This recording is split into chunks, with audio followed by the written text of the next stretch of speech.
Yes. Hi, Dr. Chaudhary. Hi, how are you? How are you? Thank you very much for AATM hosting this event. It's our pleasure. And credit goes to you, your team, as well as ATM team, led by Dr. Ankit today. Good morning, Dr. Chaudhary. Hi, Good I can see. How are you? Good. Nice to see you. Pleasure. Hello, Okay. Dr. Chaudhary. Good afternoon. Hi. Good afternoon, everybody. How are you? You're right. Yes, Mustafa. yes. By the grace of God. Dr. Ankit. Hi, sir. Yes, we can start. Yes. So, good afternoon, good morning, everybody. And this is the first ATM webinar with the IATM, in Indonesian Association of Transfusion Medicine. Is that correct, Dr. Niken? Yes, IATM. IATM. I'm sorry, in some of the communication I mentioned ISTM. It's okay. So good to see so many participants this afternoon from Indonesia. Just a brief background: AATM keep on organizing some educational programs for the countries associated like India, Bangladesh, Sri Lanka, including Oman. And this first time we are doing for the blood bank experts in Indonesia. And we hope of doing so many educational programs in association with the Indonesian doctors and experts in transfusion medicine. We will have a mutual learning from each other. We will share our experience. We'll learn from you. We'll learn from different experts from everywhere in the Asia. And with this, I welcome you all. And I'm sure this will be a good learning program, good academic program. And was looking forward to see you for many more programs for transfusion medicine. And with this, once again, thank you for joining and welcome you all. And with this, over to you, Dr. Nikin. Thank you very much, Dr. Ankit. First of all, thank you once again to Asian Association of Transfusion Medicine, AATM, with Dr. Chaudhary and all the speakers. Today, we will have a first webinar in immunohematology topics. It's about the best practice in the immunohematology. We will have two speakers. First one, Dr. Mujtaba Ali Alawati, who will speak about best transfusion practice in remote areas for incompatible cross-match areas. And the second one is Dr. Poonam Srivastava from Delhi, India, who will talk about suspected multiple antibody lab and how to resolve. So I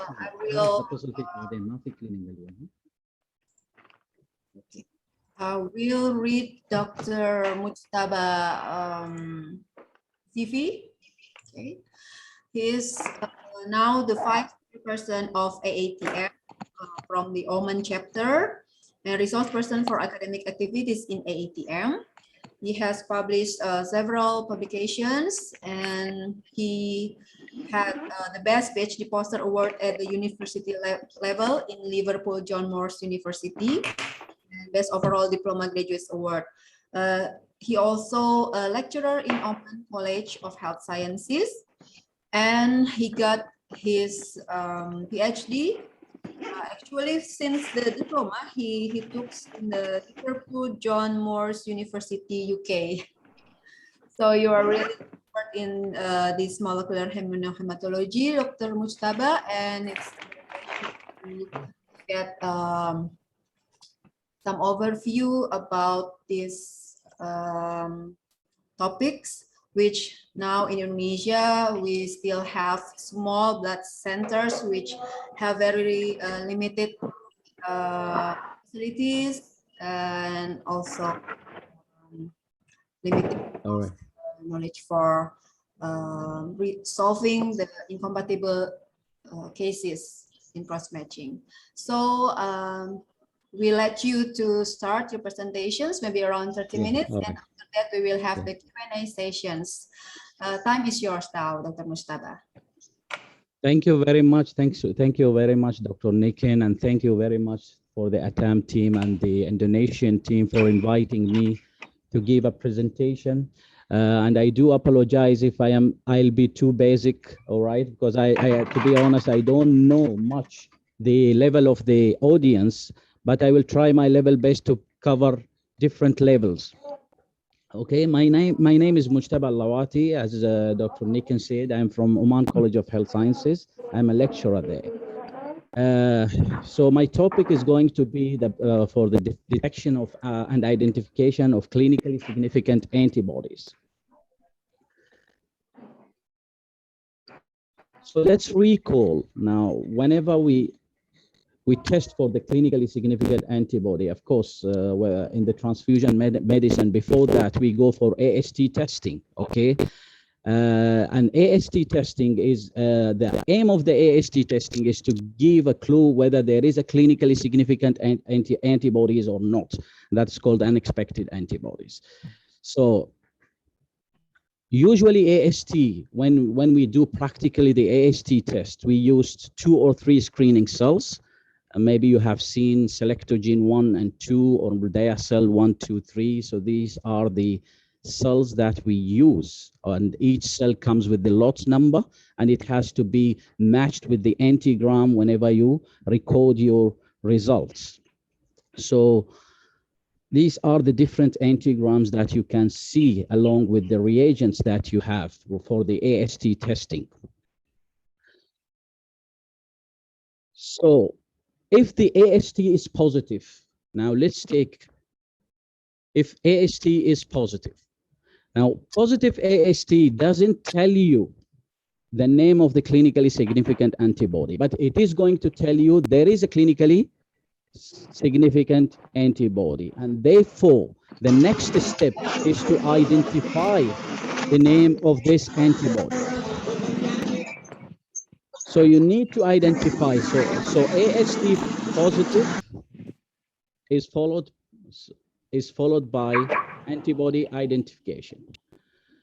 All right, so once you identify the antibody, then you can go for the appropriate transfusion consideration that you can put into a place. Like if you are doing a pre-cross match testing or whatsoever, so a positive AST and an identified antibody is going to tell you that please transfuse a unit that is antigen negative. For example, if you identified anti-JKA, so the unit that should be given to the patient should be JKA negative. So this is one of the reasons why you do the antibody identification. Coming again to the AST cells.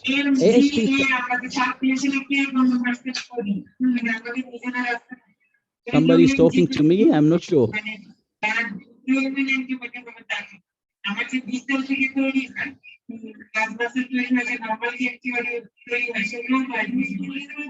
can request everybody be mute, sir. All right, okay. So coming to AST, we have 2 to 3 sets of O cells. As I told you that screening cells for AST can have either 2 or 3 cells. These 2 or 3 cells are actually O cells. Why we use O cells? Because we don't want interference of ABO antibodies. So as you know, for AST, you will be using serum of the patient, okay, or serum of the individual. So serum of the individual will have like ABO antibodies like anti-A, anti-B. So you don't want the interference of these antibodies. That's why you use always O cells for AST testing. Coming to the, if AST is positive, as I said, so you go for antibody identification. Antibody identification can have cells of between 10 or 11. Some, of course, some companies, they provide 10 O cells, and some companies, they provide 11 O cells. So again, they are all O cells, and the reason is same. You don't want interference of anti-A and anti-B antibodies. And what are the features, other features of these cells, whether they are AST cell or the screening cells or for the panel cells? The other features, they should have these common antigens. Of course, not all this, each cell should, it's impossible maybe each cell to have all of that. So that's why you select 10 different cells. So at least it should have all of these antigens. And if you see the antigram, the 0 indicates that there is no antigen, and the plus indicates that there is present of the antigen. Before you do the identification process, the patient history is very important to know. Patient history, it's like the age of the patient, sex, race, diagnosis, transfusion and pregnancy history, any medication, any intravenous solution, because this would help you to identify the antibody and sometimes to exclude even some positive cases like a false positive. So for example, sometimes when you have antibody in the panel that shows, when you have antibody to a high frequency antigen and you know, like the patient is from Africa. Okay, so Africans usually they are U antigen negative. All right, so if they have been given U positive antigen, they can produce anti-U, and which is antibody to a very common antigen. So, and this U antigen is very common actually, but in African you might find it negative. So that's why if you know the race of the patient, you might even solve the type of the antibody that you get. No, itu gimana? And you have that high molecular weight plasma, like if the patient has given dextran. This dextran can cause Rolex formation, and this Rolex formation can give agglutination, a false positive result. So the history of dextran use can be very useful when you explain or when you do the rule out of antibody identification. Of course, pregnancy or transfusion history. Now, if there is no pregnancy or transfusion history, okay, if there is a pregnancy or transfusion history, then you might suspect there is LO antibody when you do the antibody identification after AST is positive. Now, if you don't have a history of pregnancy or transfusion history for the patient, then you might suspect the antibody presence is a naturally occurring antibody, and it could be maybe antibody like anti-M. So these are some examples of history of why history of the patient is very important in order before you explain the results or you do the panel identification. So this is from OrthoClinic panel sheet. All right, and as I said, they provide 11 cells, the OrthoClinic. So can you see 1, 2, 3, up to 11 cells? And of course, it has a patient cell as well. So it has 11 cells, and it has also auto control. This auto control, of course, you use patient's own RBC with his own serum. So that's the auto control cell. So the total 12 reactions you need to perform for this type of panel. You need to add, of course, 3 to 4 drops of serum plus 2 drops of the cells in the 12 tubes. Of course, if you use tube method, I don't know in Indonesia what you use, whether you use a tube method or you use a gel method. If you use a tube method, then you need to check for the agglutination immediately before the incubation.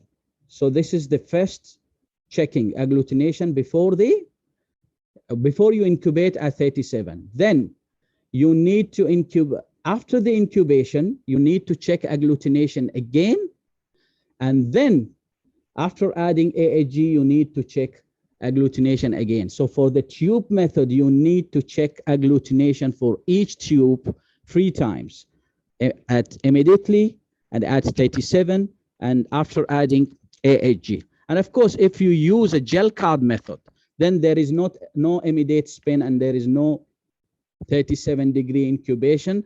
You can check for the agglutination, of course, directly, because the gel card is mixed with the AAG reagent. So it's only one column that you need to fill, that is AAG. So it depends what method you use, whether it is a tube method or whether it is a gel method. So for antibody identification, there are general rules. Of course, as you know, that antibody in the serum will react only with its corresponding antigen. So you are expecting that antibody will react only with its corresponding antigen. So if you have anti-JKA, it will react only with JKA antigen. Of course, you should consider also a dosage effect, all right? And this is very important because because the dosage effect, now sometimes the dosage effect is like that. Now, if you have a cell that is Duffy A, Duffy B, if the cell is Duffy A positive and Duffy B negative, this is a homozygous cell. This is a homozygous cell. But if it is Duffy positive and Duffy negative, this is called a heterozygous cell. All right. And the reaction, if you have anti-Duffy A, in this case, the reaction may be very strong here because this is homozygous. That's why it's called a dosage effect, because it's a double dose. Duffy A in both genes. All right. So that's why it's called a dosage effect. So it is a double dose. Now, anti-Duffy A with this cell, it might give you negative or maybe +1. So that's why some antibodies show the dosage effect, and they have to be identified when there is a dosage, a homozygous cell, because you might miss the reaction if you use a cell if you use a heterozygous cell. So these are some of the antigens or antibodies to the corresponding antigen that cause dosage. The RH antigens, or RH antibodies, all right, for big C, big E, little z, little e, KID antibodies, JKA, JKB, Duffy antibodies, Duffy A, Duffy B, and MNS blood group antibodies like anti-M, anti-N, anti-big S, and anti-big S, small s. These are the antibodies that are commonly causing this dosage effect. So dosage effect example, which I have already covered in my previous slide, but there is no harm if I'm going to repeat that. If you can see this blue circle, these are actually not a dosage effect. These are actually a heterozygous, all right? So if you see maybe the presence of antibody, it can give you a negative result, though there is anti-Duffy A here, but it might give you a negative result because of the this antibody is well known to show dosage, to give reaction with dosage red blood cells. Now, if you go to the red blood cell, to the red box now, you can see here there is positive antigen for the Duffy, which means both genes are Duffy A genes for this cell, and therefore this cell is actually a homozygous for Duffy A, and therefore you might get a very good reaction here. So whenever you do the interpretation for antibody panel sheet, whenever you have the results and you have recorded the results, you need to follow 3 steps for the ruling out. Of course, you need, whenever you have the results, you need to rule out the antibodies. You need to exclude some of the antibodies and come up with the conclusion what antibodies could be in the serum. So this is what I mean by ruling out. All right. So there are 3 steps to rule out the antibodies or to exclude the antibodies. First of all, you need to cross out the antibodies that did not react. I'm going to show you how. Then you need to circle the antigens that are not crossed out, and then you look for matching pattern. We'll go one by one. So coming to ruling out, step 1. So as an example, if I have a cell like that, first of all, ruling out is done only when you have a negative result. So this is a negative result. So ruling out starts with negative result. If you have a result positive, you cannot do a ruling out with that cell. Okay, so it has to be negative. So since you have negative, then you need to cross off all the positive antigens. You need to cross off all the positive antigen to rule out the antibody. So as an example, this is negative. So I have to cross out now. So this is positive. So that means the Lutheran B is gone. But this is depend upon the policy of each blood bank. I'm telling you again, it is dependent upon the policy of each blood bank. Like in Oman, our policy in Central Blood Bank, to exclude any antibody, we need 2 homozygous. 2 homozygous to be crossed off. All right. Now that's why I say it depends upon the policy of each blood bank. So I'm just trying to explain the way we do it in Oman. So this is the Lutheran B has been crossed off. So this is positive for the P1. It has gone. The M, as I told you, M and N are the blood group systems, antigens that show dosage. But since M is alone without N, so that can be crossed off. All right. Still, it's 1. That's why I put 1 cross. If I need maximum 2, I need minimum 2. So to exclude fully this antibody, it has to be crossed twice. All right. Again, S shows the dosage effects, and since this is S is only alone, so I have to cross it off. Coming to Lewis A. Lewis A doesn't. The Lewis B is not antithetical to Lewis A, so it will be crossed off. This antigen has been crossed off. JKA is showing dosage effects, so we need to cross off. Coming to Duffy A. Though Duffy A is positive here, can you see? But because it is positive with Duffy B, and Duffy B is antithetical to Duffy A, I cannot cross off either Duffy A or Duffy B. I cannot do that. All right. I need to cross off only the homozygous. All right. JSB again, because these doesn't show this dosage. So that's why, or they are low frequency antigens. So they are dosage always. So I have to cross that. Kilano has been crossed. This has been crossed. Now coming to E. Big E is antithetical to small e. Small e is antithetical to big E. Therefore, small e should go because it is showing a dosage effect. Coming to big C and small c, again, it is showing a dosage effect. Only big C is positive, small c is negative. So this is gone. And of course, D doesn't have the dosage because it is only one antigen without antithetical. So it will be crossed off. So this is how we cross off. That is just one example. So as I said, do not cross heterozygous antigen. All right. Homozygous to rule out the antibody is the best practice you do.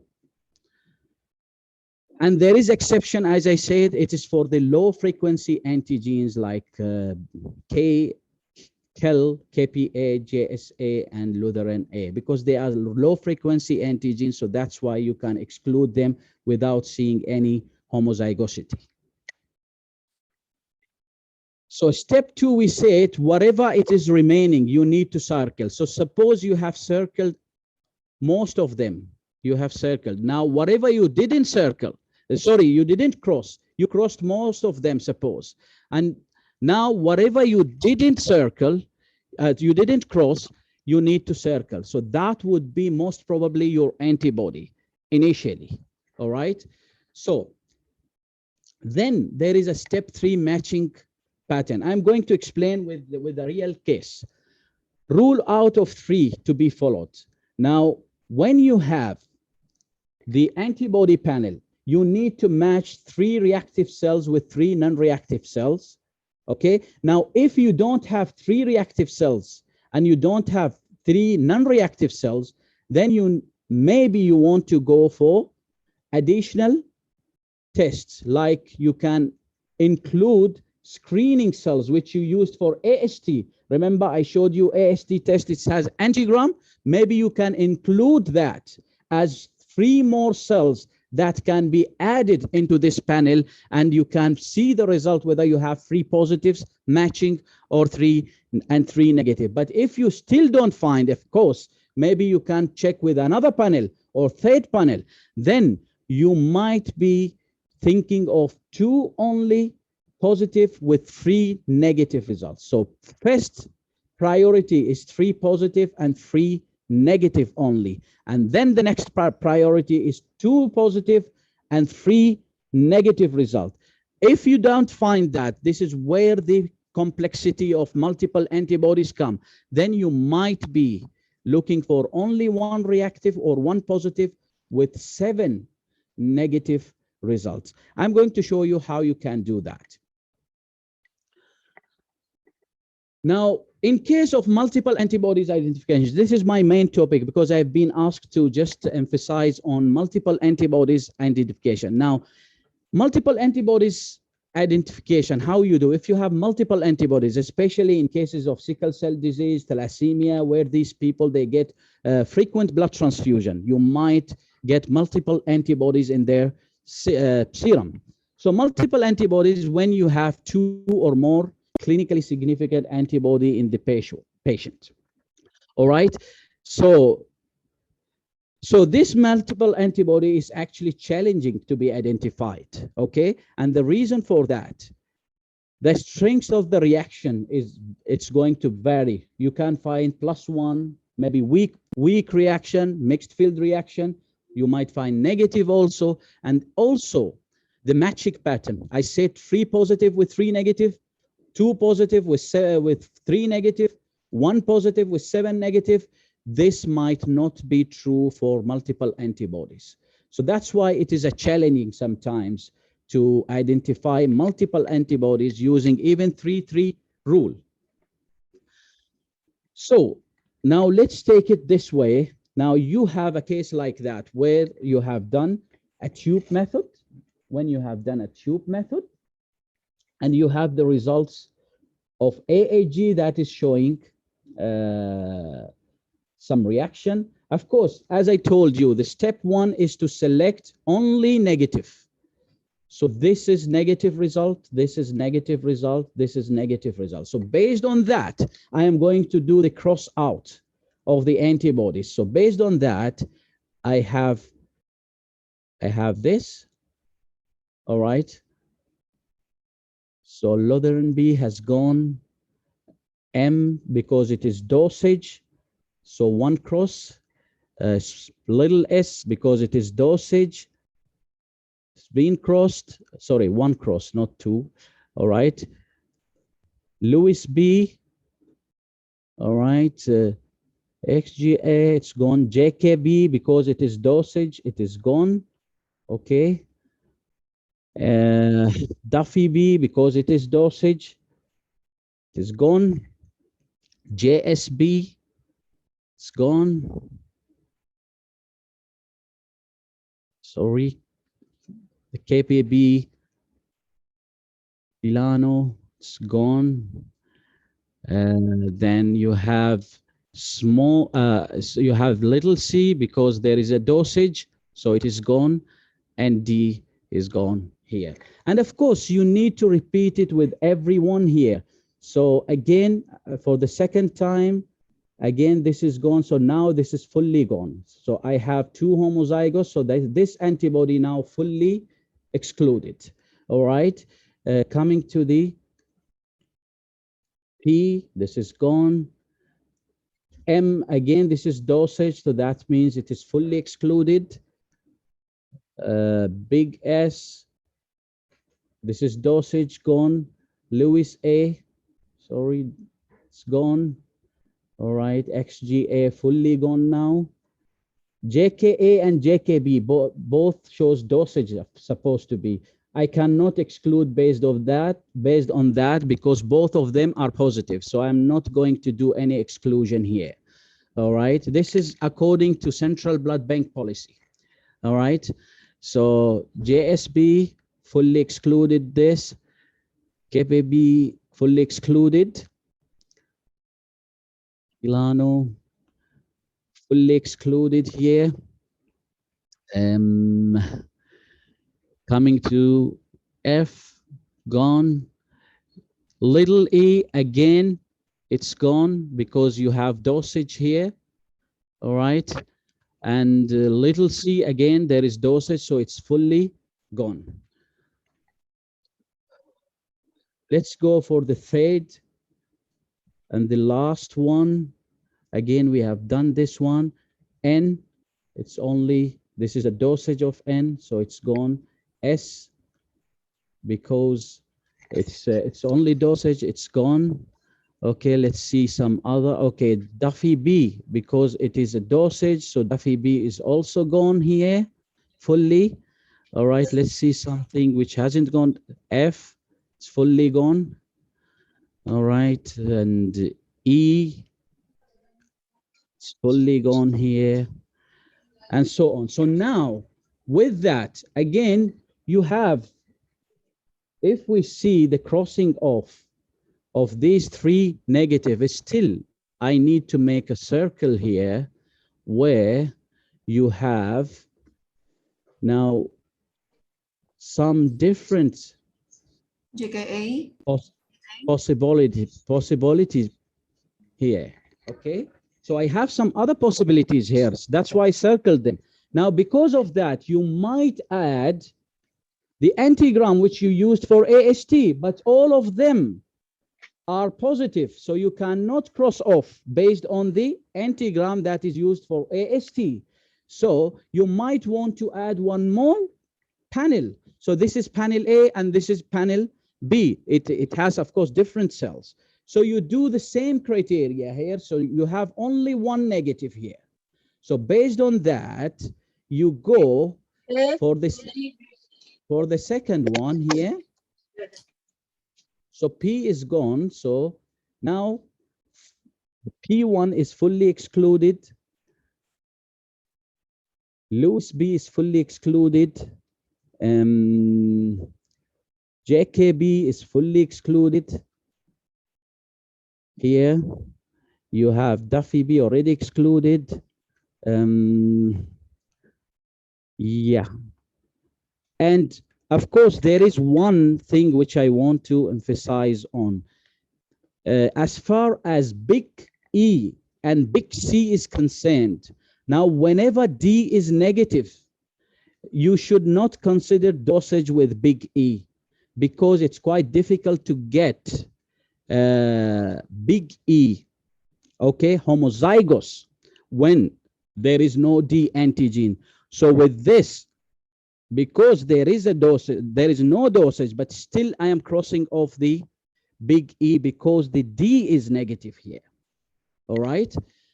So with that, I have excluded some other antibodies here. All right. Some other antibodies I have excluded. Okay. Now coming to that, if you see finally, I have the 4 main antibodies after these exclusions. Okay, I have 4 main antibodies, and these 4 main antibodies now I need to make some other methods in order to exclude, whether to exclude now these antibodies or to include them. Of course, you are not going to include some antibodies against low frequency antigens. And the reason for that, these are all actually negative. Okay, and since you got some positive results, so these actually are excluded. So low frequency antibodies against low frequency antigens can be excluded. And of course, it is dependent upon the case also. And you sometimes you need to evaluate the background of the patient and what he has, the history, what blood he has received previously, and all of that. But now, eventually, after this crossing off, you have mainly the highlighted for antibodies possibilities. So now with that, before I can come up with the conclusion now, I need to evaluate. Again, I need to evaluate it. Now, I have to ask some questions here. Now, the questions which I need to ask, what is the strength of the reaction here? Okay, is the grading same in all positive reaction? So I have some positive reactions. Is the grading same? The answer, in this case, no. I had like +3, I had +2, I had even +1 grading for positive reactions. So in this case, if you have different gradings, it's not almost similar, then you might, if all of them are the same, like +2 you are getting in everything, you might be dealing with single antibody. That's just a clue. Practical could be a different thing, but this is just a clue. If you have similar reaction grade in all the tubes, then you might be dealing with single antibody. But if you have different reaction like +1, +2, +3, then you might be dealing with multiple antibodies, and that could be maybe also because of dosage effect, because some antibodies, some antigens show heterozygosity, and that give a weak reaction, whereas the antigen which shows the homozygosity, it will give strong reaction with its corresponding antibody. All right. So also the expression of antigen more strongly than other cells. So like sometimes even P1, if you see the antigram cells, some P1 cells recorded as plus, and some of them recorded as S plus. This S plus means a strong positive.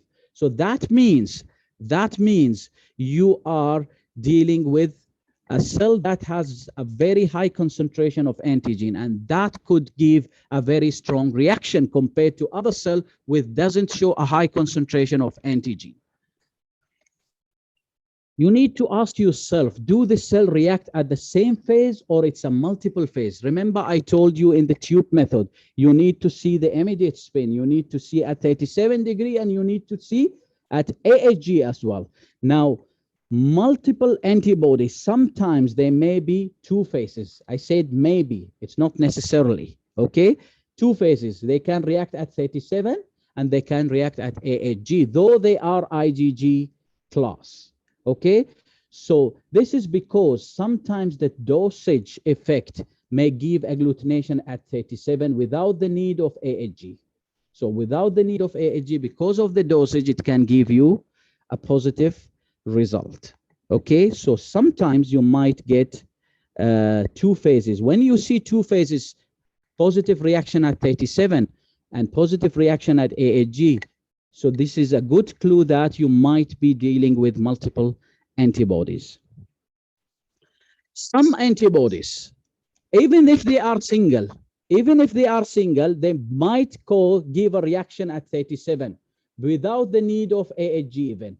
And these antibodies are anti-D, anti-big E, and anti-K, all right? So these antibodies, they are potent clinically significant antibody, and they can give at 37 without the AHG reaction. They can be present as a single antibody, but they can give a reaction at 37. Mixture of clinically significant antibody and non-clinically significant antibody. So if you don't have clinically significant, if you have antibody that is non-clinically significant, then you can get reaction at even immediate spin and maybe 37 or AHG. So these are the phases here in order to decide, okay, maybe I'm dealing with multiple antibodies, maybe I'm dealing with single antibody. Matching the pattern, if you remember, I told you 3-3, okay? So matching the pattern is good for single antibody identification, but it could be quite difficult when you interpret or explain the multiple antibody. So this is what I mean by matching pattern. So you have the positive here, positive here, positive here, positive here. So let's see the positive one. You have positive matching with that. You have positive matching with this. You have positive matching with that. So you have now 3 positive. Let's go for negative. You have 1 negative here matching with it. 2nd negative matching with it. 3rd negative matching with that. So 3 negative. So this fulfilled the criteria, 3 positive and 3 negative. And this is mainly easy for the single antibody identification. So you have 3 positive and 3 negative, and therefore this is most probably of course, this is a different panel. The results most probably are due to anti-Duffy A antibody.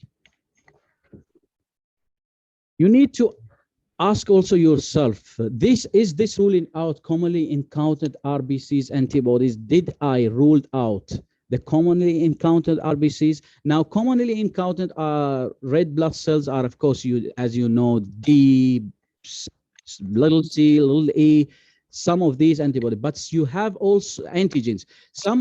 You have also some antigens that are called low frequency. It's like KPA, JSA, and Lutheran A. They can be ruled out because why they can be ruled out? Because they are all negative. If you can see here, all of them are negative, and you are getting some positive results here. So that's why you, as I told you, for the low frequency antigens, it has to be you may rule out them, okay, in most of the situation, and until and unless if you are in doubt and you have some other history based on the race of the patient or some transfusion history. Then you need to see the auto control. Remember, I told you there is a place for patient here, all right? And the patient own serum with his own red blood cells has to be checked. Now, if it is negative, then most probably you are dealing with LO antibody, because you are getting positive result with the panel cells and negative result with patient own serum with his own cells. Now, but if you get a positive result does not always mean it's autoantibody. It could be because of autoantibody. It could be also because of auto and allo antibody as well. It's a mixture of auto as well as allo antibody. And it could be because of the transfusion reaction. Remember, during transfusion reaction, you have 2 population of cells. You have patient cell and you have donor cell. If donor cell is already coated with patient antibodies and you test this patient cell, now you collect patient blood, which has a mixture of donor and patient RBCs, and you check it for his own serum, of course you will get a positive result because you have population of cells that were transfused that are coated, all right? So that's why, or even not coated, if it's not coated, even you have a population of cells that have the antigen that correspond to the antibody that patient has. So that's why positive auto control doesn't always mean it's autoantibody. It can be allo, mixture of allo and auto, and it can be also allo antibody only, and that is because of the transfusion reaction. All right, now, even you need to do, before you say what you are suspecting, you have to do also cell typing for the corresponding suspected antibody. Now, if you see my previous slide, I have highlighted yellow to different antibodies. These were the possibilities antibodies. Now, in order to exclude them also, okay, now you need to do the cell typing. Do the cell typing for the corresponding antigen against the antibody that you suspect. So in this case, you have big C, all right? Now, for as far as cell typing of this patient is concerned, this patient is C positive, big C positive, big S positive. He's K negative, he's Duffy A positive, Duffy A negative, JKA negative. Because of this cell typing, I can exclude now anti-C, I can exclude anti-S. Keeping in mind that if someone has the antigen, he cannot produce the antibody, except for some antigens like D sometimes, as for, if you remember, the partial D. The patient is B positive, but he still can produce anti-D, and even for little e sometimes. Okay, so because of the cell typing, patient is C positive and S positive, I will exclude anti-big C and anti-big S from the highlighted antibodies. What remains for me, the cell typing which is negative for this patient, K, Duffy A, and JKA. So now the remaining possibility here, I have anti-Duffy A, anti-JKA, and anti-K. So let's go, remember the 3 matching rule. I said 3 positive, 3 negative. Okay, I said, oh, 2 positive, 3 negative. Oh, 1 positive, 7 negative. So how I can implement it with multiple antibodies? All right, so these are the multiple antibodies. If you go and do the crossing out, I have already done that for you. All right, comparing the matching, I found that. So of course, since I am expecting 3 antibodies, anti-JKA, anti-Duffy A, and anti-K. So for the negative one, I should see a matching 3 cells, okay, which has A negative, Duffy A negative, JKA negative. And I found that already in the panel sheet, in this panel sheet, all right? All right, in this panel sheet, I found out that, all right? Coming for the ruling out of 3 positive here, let's go for K. So you should find cells that are K positive, Duffy A negative, JKA negative. All right, 3 cells like that, which shows on positive with these cells. Okay, and I found 0 cells here. I found 0 cells. So because I found 0 cells, maybe I would say anti-K is excluded here, because I found 0 cells here. Okay, positive. Coming to Duffy A and JKA, I found 3 cells where K is negative, Duffy A or JKA is negative here, and Duffy A is only positive. I found 3 cells that are positive, and I found 3 cells that are positive also for these phenotyping of these 3 antigens. So maybe with that, I can exclude anti-K, but still, I can also do some other tests to do that. All right. So with my previous slide, I would say still maybe I would need one more step or one more method to exclude anti-K. All right, but still I have the possibility of anti-K, anti-JKA, and anti-Duffy A. All right. Some other methods that we can utilize, not for this, in generally for antibody identification, selected panel cells, neutralization, enzymes method. Okay, so maybe we can select, because I remember in Central Blood Bank in Oman, they have different panel cells, like eight panel cells, all right, from the different lot numbers. Okay, I mean different sets, like 8 sets of panel cells. All right, so if we suspect that the serum has 3 different antibodies now, then we need to bring a cell. Suppose you need to bring a cell that has a JKA antigen positive and Duffy A and K antigen negative. If this gives positive, then anti-JKA is confirmed.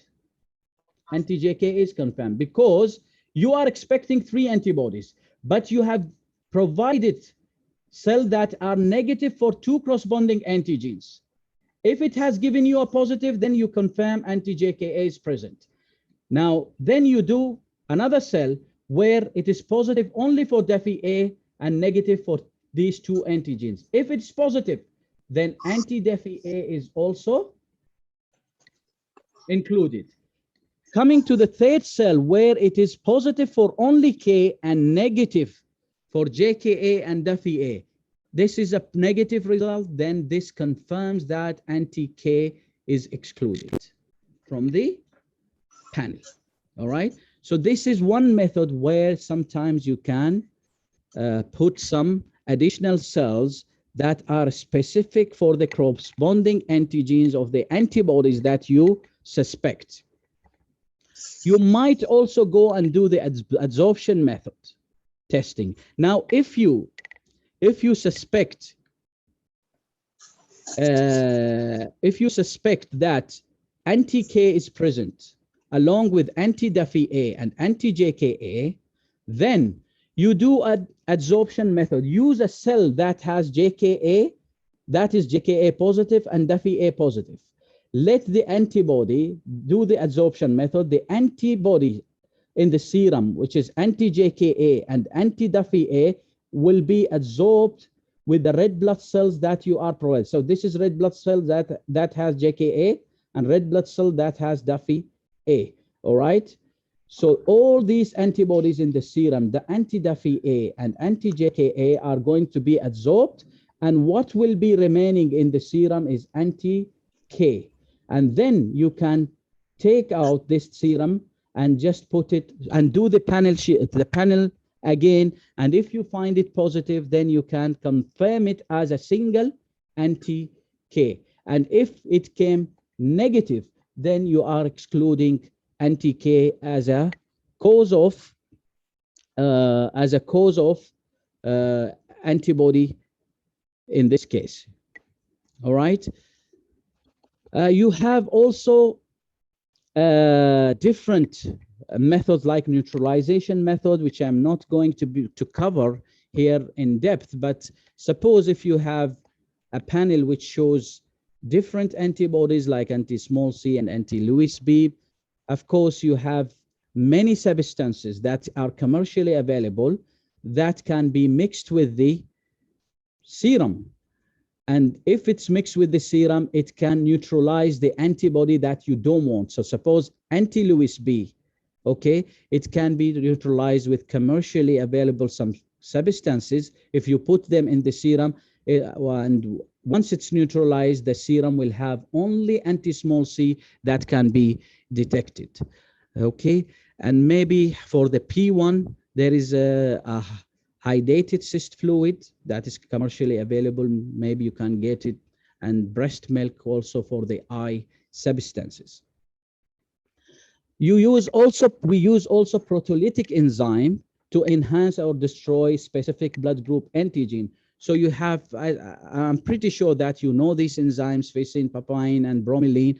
These enzymes are very well known to destroy the MNS antigens and Duffy antigens, where they enhance the RH, KID, Lewis, P, and I antigens. Now, you can use them sometimes to exclude and include some antibodies. Now, in this case, if you have anti-Duffy A as a cause here, all right, with the big C antigen, suppose anti-Duffy A and big C.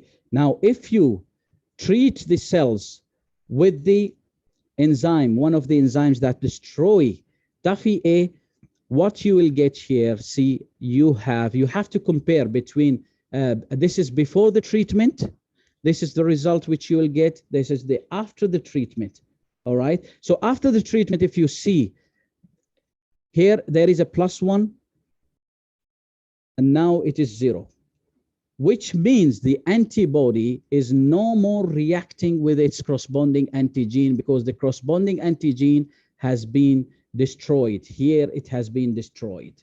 The same here, it is negative, and here it's positive. That's before treatment, this is after treatment, and this is because the Duffy antigen is actually destroyed because of the enzyme treatment. And this is how you can then exclude or include a specific antibody. Of course, sometimes you have a mixture of IgM and IgG antibodies, like AATM sometimes can be present as IgG and IgM, and you need to get rid of IgM antibodies. The best practice is to use DDT, which cleaves the disulfide bond of IgM, leaving only IgG in the serum, which you can test, and maybe you say, okay, this anti-M is actually clinically significant here because it's IgG class. So these are some references which I have used. Thank you very much for your attention. I know I have been quite boring, but but this is what I can provide the best. And thank you very much. And if you have any question, please do ask me. Though I have a lecture here after 5 minutes, if you have any question, please do ask me. Yes, thank you very much, Dr. Mujtaba. I'm sorry, maybe I have mentioned the wrong titles of your presentations, but actually it's about the solving multi-antibodies, right, in the cases.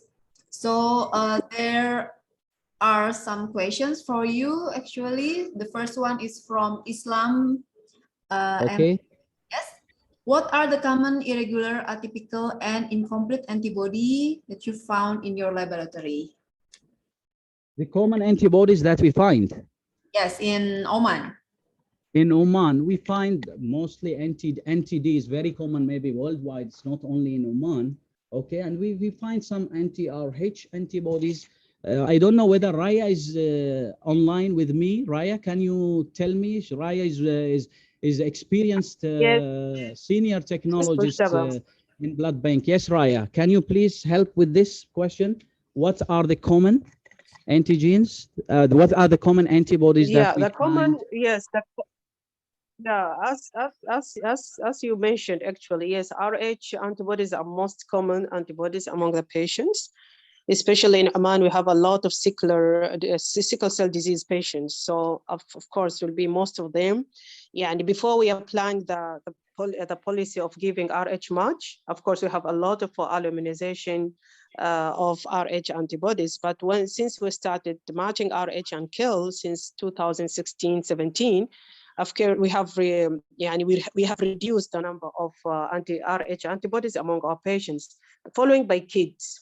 Kids antibody like anti-JK and JKB also is very common among our patients. When we started to give RH match and kill, we start now these patients, because they are under regular transfusion, to develop other antibodies now, like JKA is very common in Oman, and JKB, then following less common like Duffy's and BKS. As a center here, as a central blood bank in Oman, of course, we have counted all antibodies known among our patients, but the most common, of course, are RH, followed by kid antibodies. So Thank you, Raya. Thank you very much for the answers. Is there any further questions from Professor Islam? From can I ask you, so the method that you have mentioned, semangat juga lagu Mbak Rini bisa di-mute. Allah Akbar. I can't hear the question.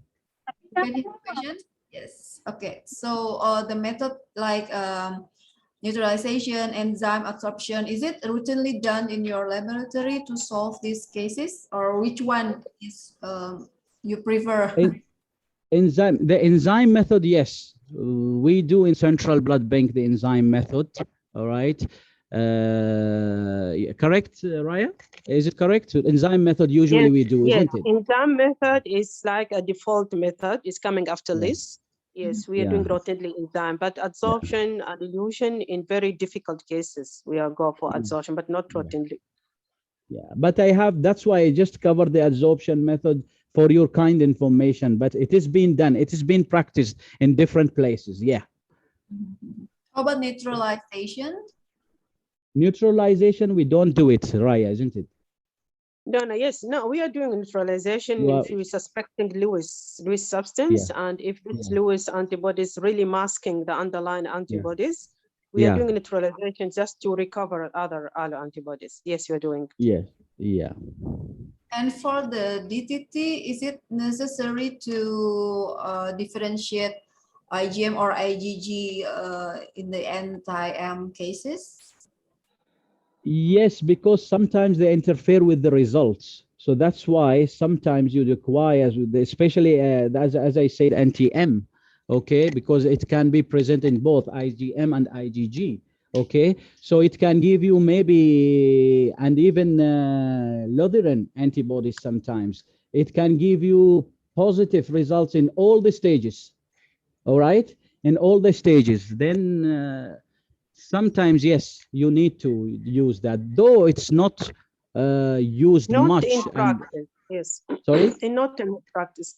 In our practice, really, we're not using DTT to differentiate it's IgM or not. Our concentration only if it's anti-M reactive at 37 or not, regardless the subclass.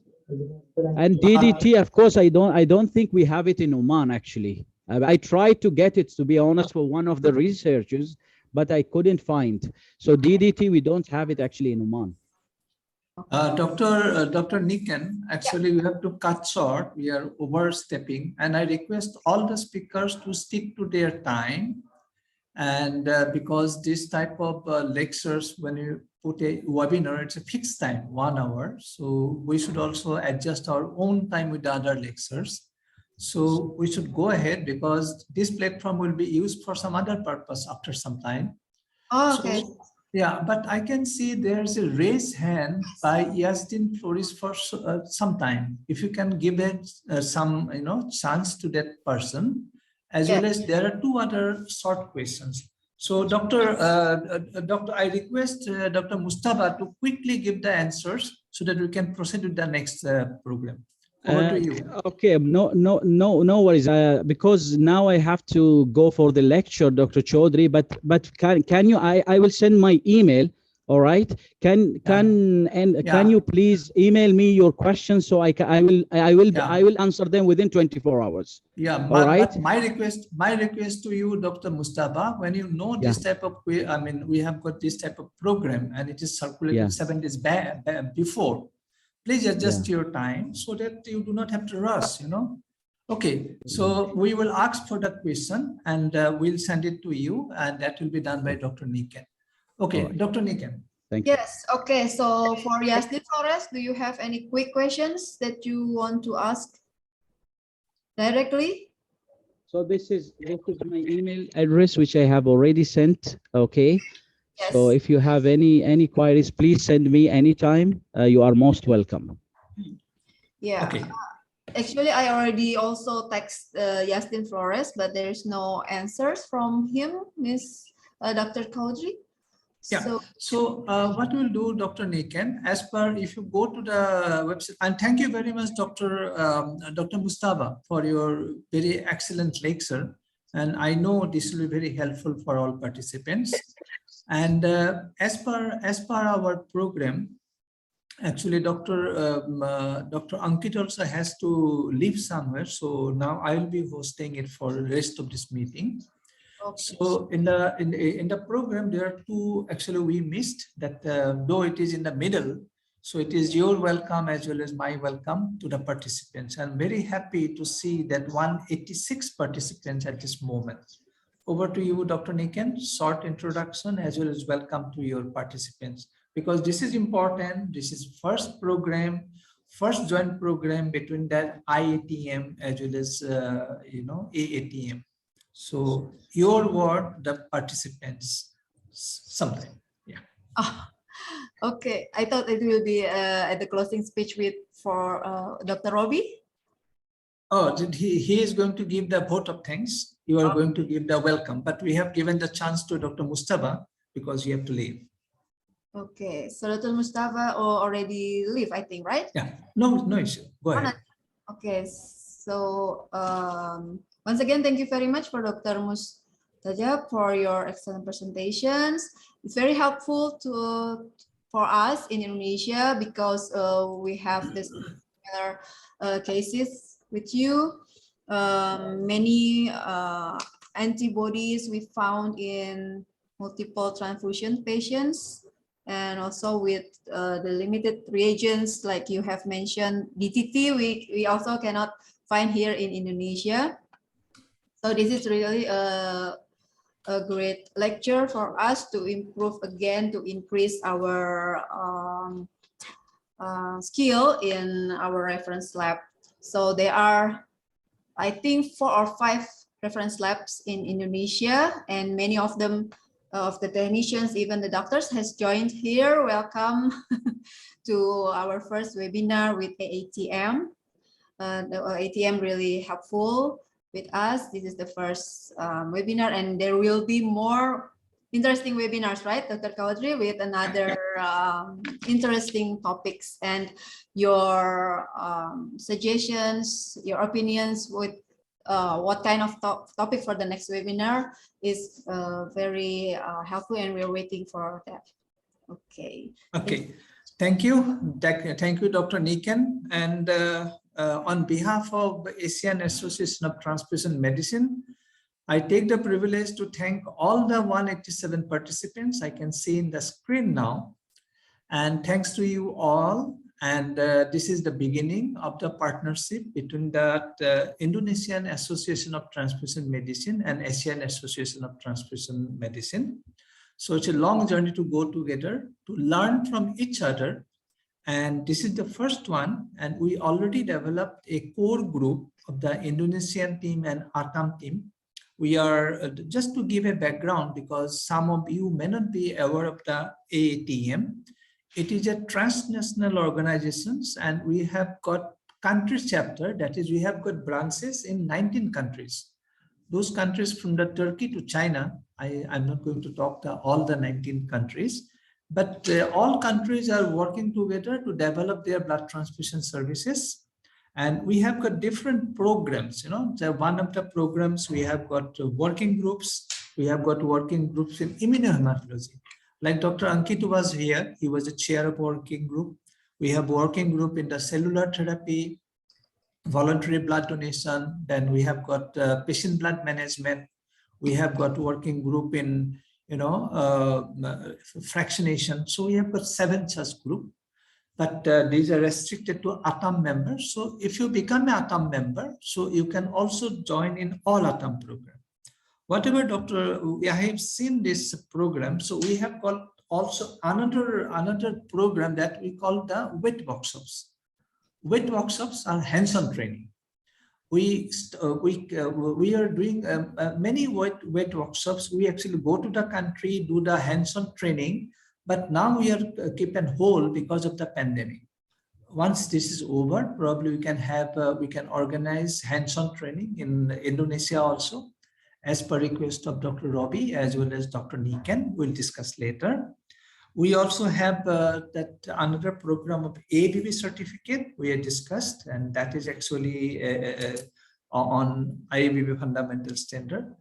And I also encourage all the members present here, because I can see many of them are already ATM member, especially from Bangladesh and other countries. But from Indonesia, if you want to become a member of IATM and AATM, that is possible. Like I am the member of AABB, I am the member of ISBT, I am also member of AATM. Like it is a multiple. But you can get all the benefits of ATM program. That is number 1.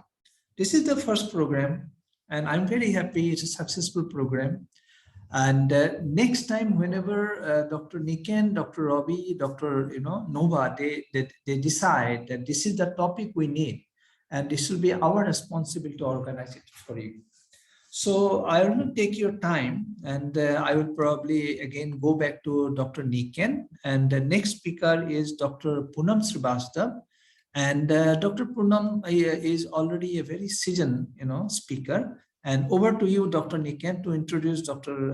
Poonam to your members. And thank you all for joining this, webinar, successful webinar. Thank you. Thank you very much.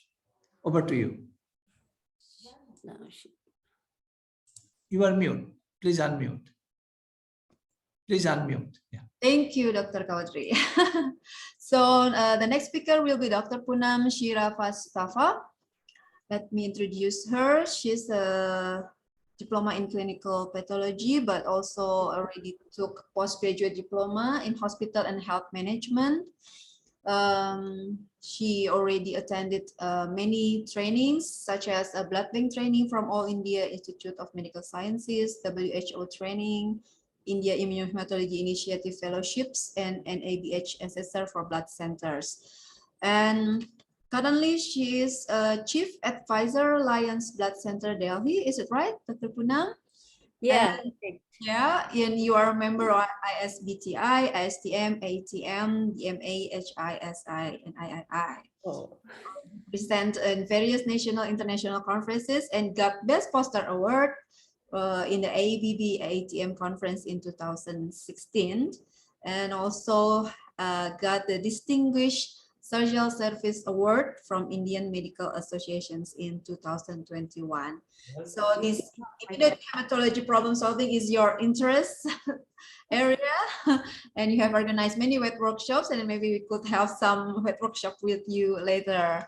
So now you're going to share about how to solve or the best transfusion practice in remote areas for incompatible cross-match cases. I hope you can have finish it in 30 minutes. So time is yours. Right. Okay. Okay, thank you, Niken, and thanks a lot for the introduction. And as my topic, just a minute, I just want to, just one moment. How can I remove this one? This from here, from the screen. Just one moment. Huh? Okay. So thank you so much, and I'm thankful to the organizers and especially you for giving me an opportunity to participate in the webinar and touch a very important topic which is very dear to me. That is best transfusion practices in remote areas for incompatible cross-match cases. We need to improve the working of our ABO typing. And as all of us know that most of the times in this part of globe, whatever we may said and act, but in remote areas, in primary health centers or in primary facilities, the ABO typing and at times cross-matching is done by slide. So my core emphasis will be on how to improve our work in existing situation and how to go ahead from there for a better services to our patients. So what is compatibility? I shall remain very basic. As compared to Dr. Mustafa, which was a very highly technical thing, and that also is very interesting. But sticking to the basics is equally important, because 98% cases you will not have a problem if your ABO typing is correct.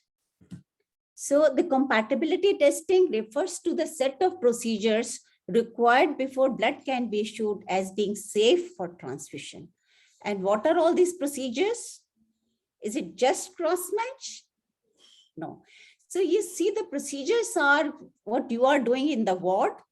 When a clinician decides for transfusion, then he fills a transfusion request form, takes a consent from recipient, identify the patients before taking the sample, blood sample collected, labeled, and then it is transported to the blood bank. Then in the blood bank, you receive a sample, check the recipient's previous records if possible, because finding records which are maintained manually, it may be a problem in most of the blood banks. Although we have to keep the records for 5 years, but filing may not be that accurate. Anyway, then ABO and RH typing of the recipient, antibody screening of the recipient, and if positive, antibody identification, selection of appropriate blood component, cross-matching, labeling of unit, issue of blood component, and retaining pre-transfusion blood samples. This is all is done in the blood bank. And then the blood component is transported to the hospital ward, where it is received, identify the recipient, the clinicians or the nurse, whosoever is responsible. Again, you realize that if the patient consent is there or not, start the transfusion, monitor if there is any reaction, and feedback.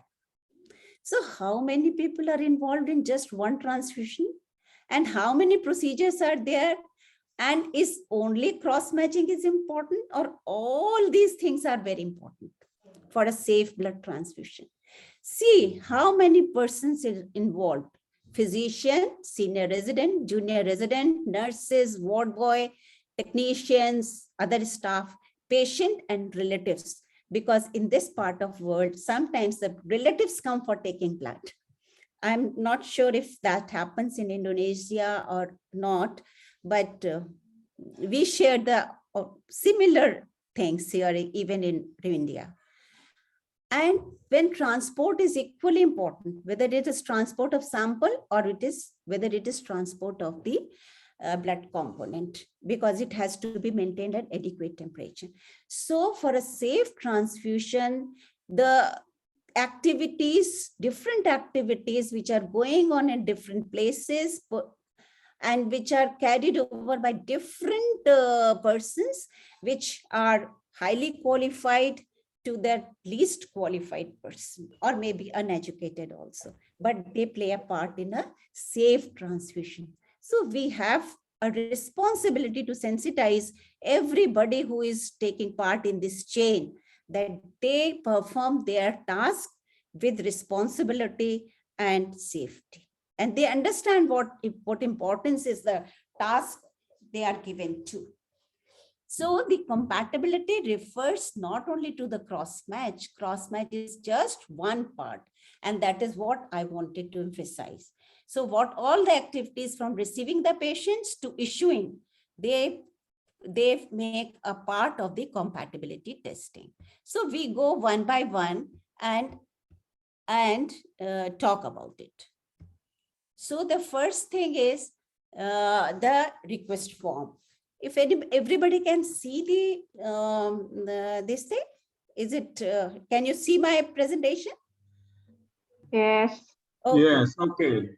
Okay, Clear. good. So the request form should have patient's full name, age, gender, and sometimes we get a request form on the X-ray slip, OPD slip, or sometimes it happens. I don't know it happens with someone else or not, but sometimes even on plain paper, especially in remote areas.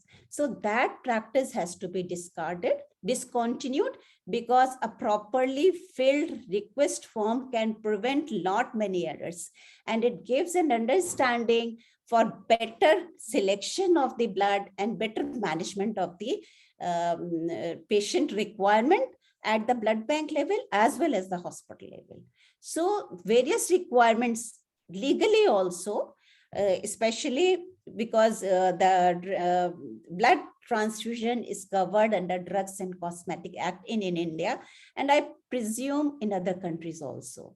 So we have to have by law all these information written on the request form. We should have patient's full name, age, gender.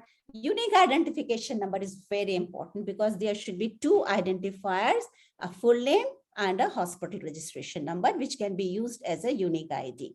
Then hospital ward, bed, date and time of blood required, whether it's routine or emergency, type and amount of blood, any special requirement, liquid reduced or irradiated, date and time request sent, ABO and RHD group of the patient, clinical details, diagnosis, reason for transfusion, any history of transfusion and pregnancy, which Dr. Mustaba has dealt very nicely, that how important it is. Then legally most important is name and signature of medical officer ordering the transfusion, and name and signature of the phlebotomist who has collected the sample. Then when we receive the sample in the blood bank, we should be careful about seeing that all the details on the blood request form and label on the sample tube are matching, and reject if requisition form, see first the requisition form, if it is illegible, incompletely filled, mutilated or blood stained, don't accept. Patient's name and unique ID is not identical on the form and the sample, don't accept. If blood samples are in syringes or broken tubes or vials, don't accept. If the sample tubes are not labeled or illegibly labeled, don't accept. See the quantity of blood, if it is sufficient or insufficient for all the tests which have to be carried out. If the sample is hemolyzed, and you must maintain a record of such events. If you are rejecting, you must note down, because a patient may be in an emergency, and if the sample is not correct, and there will be delay in providing matching blood naturally. So all the blame will come on the blood bank that they could not provide. And it has happened with me. So if we keep record of such events where the blood sample was rejected on these grounds, you are safe. And we must maintain this record. Then once you receive the sample, if patient has taken blood before previous transfusion, then you check the history, because it will tell you about the patient's ABO and RHD group, any unexpected antibodies, if was there any problem in cross-matching, and was there any reaction. So the previous group and the current blood group, they must match. If there is any discrepancy, it should be resolved before going further, or a fresh sample may be asked. And this is a real case which I would like to share. This is in my hospital many years ago, but still, this is, you can see the time, 8:25 a.m., 8:15 a.m. Both the samples are from the same ward. This is labor room, and both are urgent. So, it must be a delivery case. So 8:25 and 8:15, this is the time when the shift changes. So we get the sample, both the sample are received at 9:15 and 9:15 in the blood bank in the morning. So when we did the blood grouping, there was discrepancy. The patient's blood group written was O positive, and when we did, it was A positive in the blood bank. In the next case, the patient blood group was written as A positive, and in the blood bank, it was coming O positive. So first, we saw just one case. And then as soon as the discrepancy was there, we reverted back. We sent our person to the labor room and called out for a fresh sample. Meanwhile, we came to know that there is another one. So you can see that there is labeling error at the bedside, because during the shift changing time, that is between 8 to 9 a.m. in the morning, they are always in a hurry. And the labeling mistake must have occurred that time. So if the historical blood group would have not been there, we had no chance to come out that there was any problem, and we would have issued, at least to this patient, which was O positive, we could have issued A positive blood, and which could have resulted in a disaster. And similarly, here, if the patient is A positive and if we issue O positive, patient would not have any problem, and we would not even come to know that there was such a mishap has occurred. So this is the importance of proper labeling at the bedside of the patient. How to do it?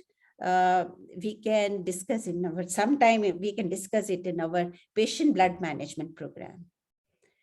And as far as ABO blood group is concerned, everybody knows that Carl and Steiner, described these groups in the turn of the last century. And the most important thing about ABO system is, which stands out, and it's the most important blood group system till date, that if antigen is present on the red cells, the corresponding antibody is absent in the serum. And this principle is foundation of the safe blood transfusion practices, safe blood supply. So we have to do a forward group or cell grouping where we test the RBCs of the patient or RBCs of the person, which are unknown, with known anti-sera, anti-A or anti-B, and look for the agglutination. This is called cell type or forward. In reverse grouping, we are testing serum of the person or the patient, which is unknown. We don't know which antibodies are there, but we know we have our A cells and B cells, which we are making fresh every day in the blood bank by pooling the known donor cells. And by pooling, we mix 2 or 3 donor pools. In one pool, we mix cells from 2 or 3 donors. We should not mix cells from more than 3 donors in a pool. But there is a practice I have seen where they're pooling even 8 to 10 cells, which I feel is should not happen. And when we have done our forward and reverse group, we must match whether the forward and reverse are matching. And if they are matching, then only we can correctly interpret the ABO group. Rather, we can say you have not done the ABO group if you have not done the reverse grouping.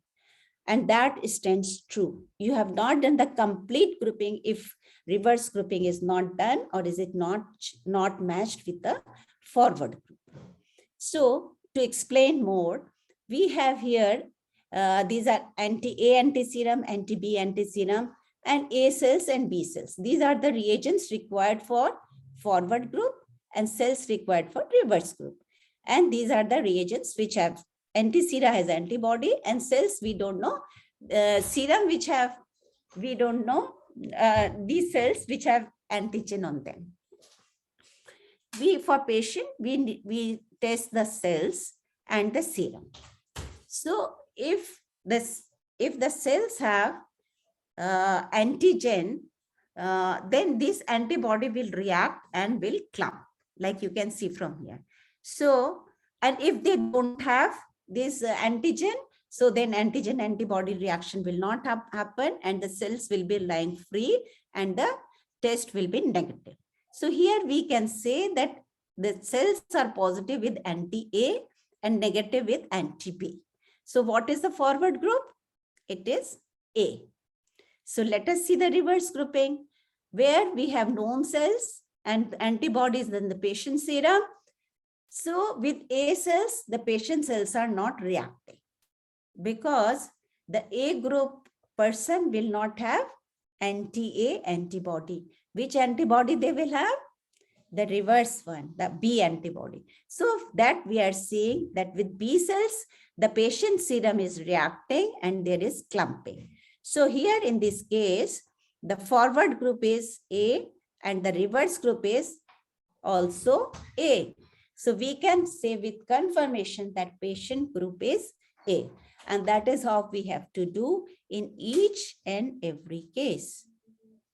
So what are the methods of ABO grouping? There are different methods: slide, conventional tube test, column agglutination, heme agglutination, and many more. But today, we are restricting ourselves to slide test and conventional tube test, because I have been told that I have to talk more about from the point of view of remote blood banks or people who are working in remote areas without much facilities, and how can the services improve there.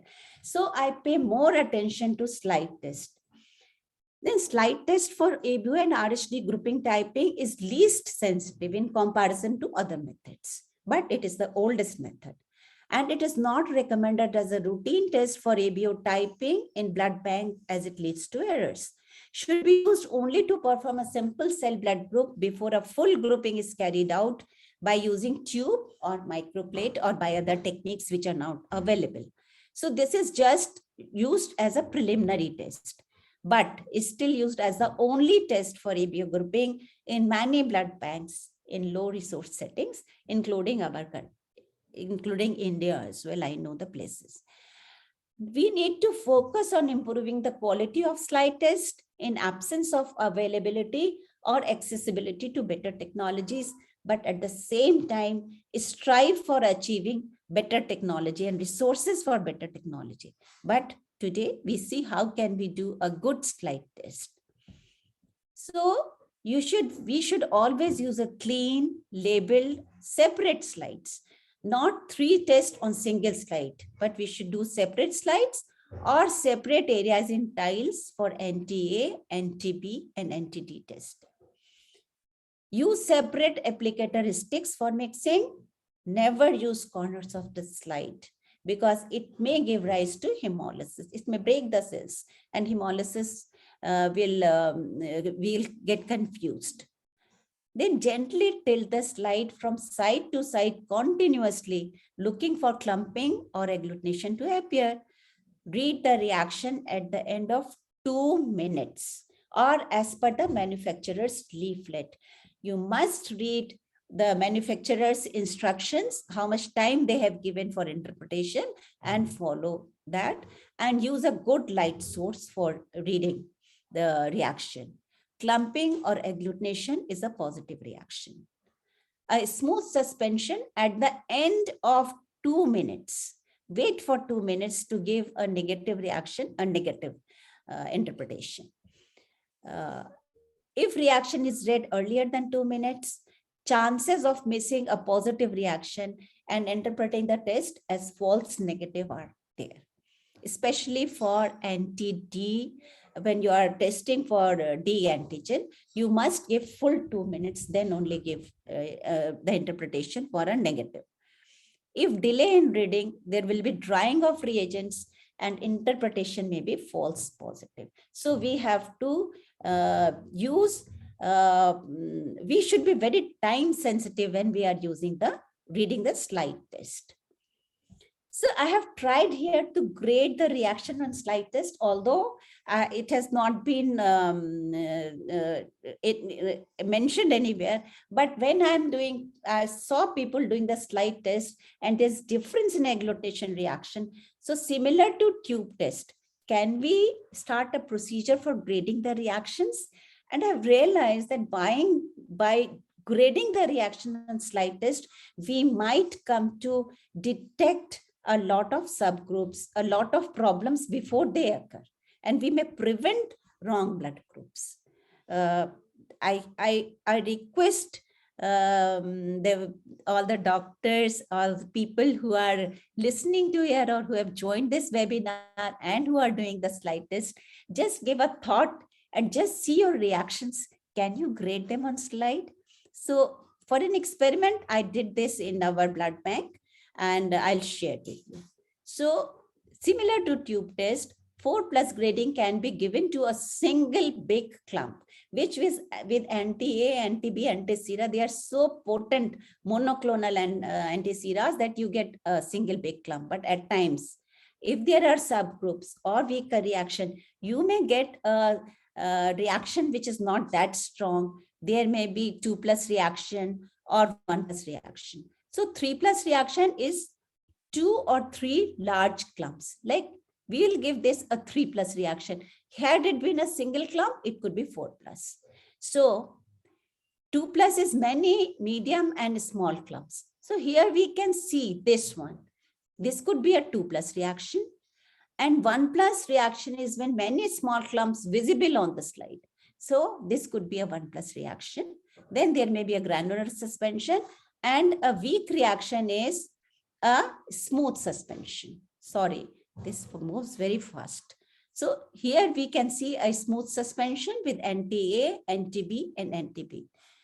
And here I have tried a reverse grouping also on the slide test, although it is recommended that you cannot do a reverse grouping. But if we make a 40 to 50% of cell suspension and we use serum, centrifuge the serum and use the serum or plasma, I got the reaction. So you can try it, no harm in trying, because you are not spending anything in this. And you don't need anything extra. You are making your A cells, B cells, you have tiles or slides. You can just start doing just for experiment, you can see. So you can see the forward grouping here is A negative, B negative, AB negative. So this is O. And reverse grouping, A cells are giving 2+ reaction, B cells are giving 1+ reaction. I think this suspension was not that strong. If had it been stronger, we could have a better reaction. And O cell also I have included, and they are giving a negative reaction. So what is the forward group? O. What is the reverse group? O. Do both the groups match? Yes. So what is the interpretation? Final interpretation is patient is O positive. And here we have used 2 types of entity, which is recommended to be used as per Indian Drugs and Cosmetic Act. We are supposed to use 2 entities for confirmation of D entity in patients as well as donors. I have included anti-AB here. If you include anti-AB in your slide test, it will give you a control, a positive control, and using O cells will give you a negative control. And that it will improve a lot on your practices, because had it been anti-A, anti-AB will be positive. So you will have a positive control. And O cells, if there is no antibodies or nothing, then O cells will be negative and they will give a negative control in your reverse grouping test. So try using it. Maybe it turns out to be helpful. And other precautions which we have to take are, it is difficult to differentiate between true agglutination and rollo. But if you are observing your slide test, you can make the difference. And I have seen rollo, and through rollo, we have diagnosed 2 cases of multiple myeloma, because rollo are typical of reactions when there is problem in protein things in the serum or there. So, and you can differentiate between rollo and true agglutination by adding normal cell line. Rollo will disappear with normal cell line, but true agglutination will never. Then repeat weak or doubtful reactions in slide test by conventional tube test. So here I would definitely like to repeat these reactions in a tube test. If slides and tiles are reused, ensure proper decontamination, washing and drying after each use, because if there is even a little particle of a detergent is left on the slides or tiles, it will give a false positive reaction when you add serum or you add anti-serum. So and it should be dry. These 2 things are very important. Then follow reagent manufacturer's instructions. You must see that reagent entity which is used for slide test specifically indicate that it is suitable for the purpose. So today, if you have not read your manufacturer's instructions, please take out the leaflets and read them, how you do a slide test. What are the advantages? This is inexpensive, doesn't require equipment, easy to perform, gives quick results. Advantages are that it is not suitable for detection of ABO antibodies in serum or plasma, not suitable for detection of weak reactions as ABO subgroups, greater risk of exposure to infectious samples, and there is manual testing, reading and interpretation prone to errors, and it may lead to serious side effects on the patient and may even be fatal. So as soon as somebody has read the result, they should note down. And when you are reading positive or negative, don't use a dash. Use 0 instead of a dash for a negative and a positive with a plus sign. I'll share another case. This is a case of 28 years, 8 months pregnant lady. This was her second child and blood group was B negative. So she was referred to us for ICT or indirect Coombs test to know whether it's positive or negative. So in our blood bank, the group was B positive. We used tube test with 2 different entities. As there was historical discrepancy, we called the lady and advised to bring her old records. She had kept them meticulously. So she was given B negative in the past in 3 laboratories and 1 hospital. During her last pregnancy, she was given anti-D injection also. And this was her current pregnancy. So we took a fresh sample and we did the tube test. So with tube test, the forward group was anti-A negative, forward is, and B is positive. So forward is B. Reverse grouping is A1 cells 4 plus, B cells 0. So reverse is also B. And reaction with monoclonal anti-D and blend there's 3 plus to 4 plus. So she is positive, RHD positive. So just for interest, we did her because 3 times she was given negative in 3 different labs. So we did a slide test and which revealed 1 plus agglutination only after 60 seconds. And this is what I was emphasizing. When you are doing anti-D testing, please don't forget to read a negative result at 2 minutes. Otherwise, unnecessarily, this patient had to suffer. She was given anti-D, which should have not been given. And at the same time, their results where people are given anti-D, they are positive and they are negative and they miss it. So in conventional tube test, determination of ABO group, as now have already discussed, with forward and reverse groupings, and we use pooled AB and O cells. And RHD type also, you use 2 different sources. And tube test, as you know, it's very easy. 1 drop of cells, 1 drop of anti-sera, centrifuge at 1000 as per your RPM in your lab, centrifuge for 10-15 seconds, read the result. 5 minutes more, Dr. Poonam. Yeah. Your time, 5 minutes more. 5 minutes. Yeah, Okay. sorry. If you say I can finish it here, because or I can continue for 5 minutes. Yeah, continue, please. I know, because the first, okay, so I won't waste my time now. Okay, so patients label RHD negative, weekday is not required. For donor, weekday is required. So these are just to give grading of tube test. 4 plus, 1 solid agglutinate, 3 plus, several large agglutinates, and medium agglutinates with clear background is 2 plus. No agglutination with a smooth suspension is 1 plus. So CAT, I'm not saying. Detection of unexpected antibodies, I'm not taking. This is just to show this 3-cell screening panel, then antigram. This is a positive result and this is a negative result.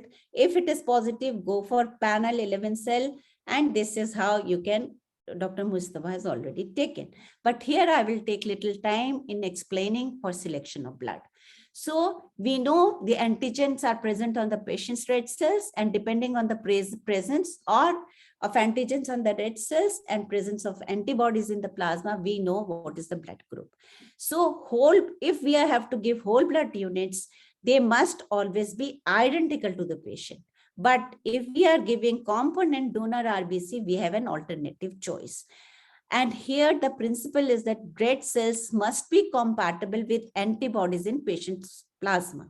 That means we can give O group to, as a second choice, we can give O red cells to anyone, because O group will not have any antibody in their plasma. But when we are giving plasma, we know antibodies in plasma must be compatible with patient's red cells. So AB plasma becomes universal donor because they don't have any antibodies. And O can you, so that is the basic principle by selecting. And RHD negative patients should always be given RHD negative unit. So then after selection of blood, you have to do a repeat testing on donor's blood, repeat ABO and RHD type, use a segment from the originally attached to the bag, and any discrepancy should be resolved. So what is major and what is minor cross match? Major is testing of donor red cells with patient serum. It detects any antibody in patient's serum that reacts with red cells. And in minor cross match, we test with patient cells and donor serum. It detects any antibodies in donor serum that react with patient's red cells. And which methods and how to do it, it depends upon method used and availability of resources.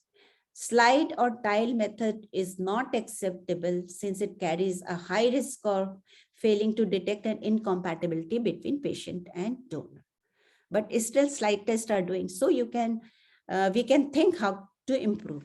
And this is just to show a major cross match. So we take 2 drops of patient serum and 1 drop of donor RBC, and then mix 3 to 5% suspension. Mix, read an immediate spin reading, whether it is incompatible or not. And here, if it is incompatible, you know that it could be because of ABO incompatibility. Then if it is not, if it is compatible, at immediate spin, incubate at 37 degrees for 45 minutes. If it is normal saline, 30 to 45 minutes as per your standards.